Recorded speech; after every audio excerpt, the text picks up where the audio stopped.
आमदार तर चुकलाच, पण सोम्याला त्याच्या घोड्याला जागा दिला बघ. घोडा बुजला आणि सोम्या नेमका पोलिसांना दिसला, नाहीतर त्याच्यासारखा चाला गडी असा बसलाच नसता. ही काय नाही, आपण सगळ्या आपल्या साथीदाराच्या मरणाचा बदला घेणार.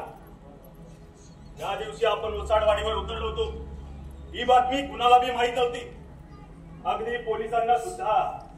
पण त्या हरामखोर खंडे पाटलानं आपल्या बरोबर दोस्तीचं नाटक करून पोलिसांना खबर केली आणि गद्दारी केली. अरे त्या अनाथ आपले 3 साथीदार हाकनाक मारले गेले. नाग्या त्या फोनला आता तिथं ठेवायचा नाही. एकदा तो तरी मरत, नाही तर आपण तरी. चालेल ऐकता बघता गद्दारी करून आपल्याशी जागा दिला काय.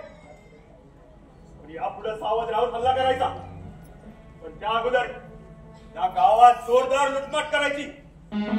त्या गावाला कसं हैराण करून सोडायचं आणि वेळेतच घालून सांगायला गोळ्या.